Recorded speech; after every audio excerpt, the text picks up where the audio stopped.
Let's end this chapter with an exercise. Let's modify the Hello World program and utilize some of the information we've learned about working with variables. So open a DOS prompt, navigate to your Java subdirectory, and let's open a new Java program. We'll call it Chapter 4 EX for Chapter 4 Exercises.java. That will also be the name of our class. So we're going to write public class Chapter 4 EX, open brace, indent, public static void main, string, open close bracket args. Alternatively, you could have also opened your template file. I chose to show you one more time how to start a new program from scratch. I'll start using the template files in the next chapter.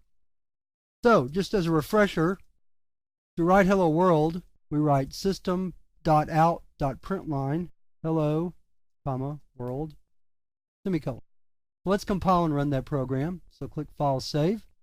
Navigate back to your DOS prompt. Type javac chapter 4 ex.java. Wait while it compiles. Then type Java chapter 4 ex. And we should see hello world. So now let's go back to the program. What I'd like to do first is modify who we say hello to rather than world. So what I want to do is I want to create a variable. We're going to move down, add a line.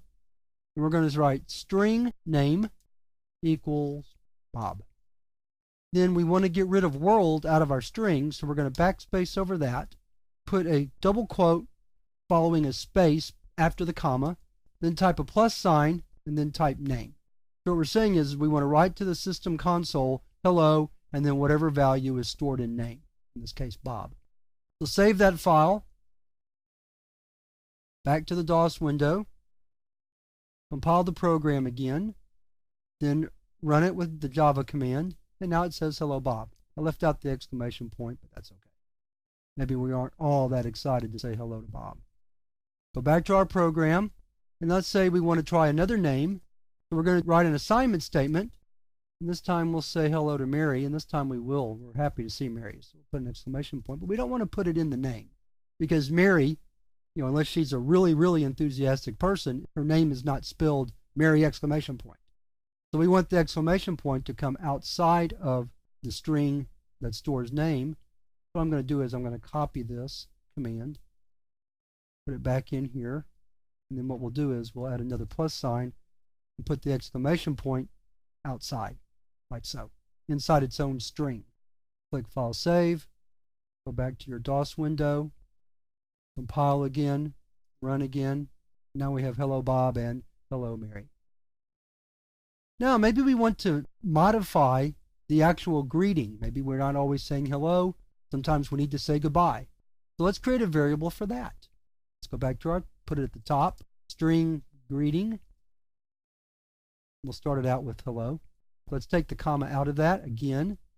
And now we're going to modify our print line statements to include the greeting, followed by a comma, space, followed by the name. So we don't need this other exclamation point or actually both of those plus signs.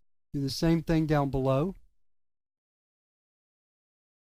And let's compile and run that and see. Compile, javac, rerun with Java, and we still have the same result.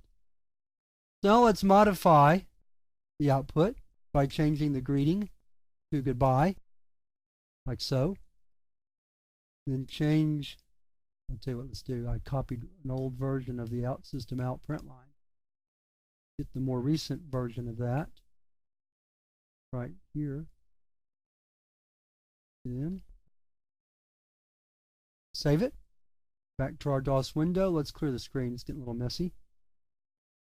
Compile. And then run.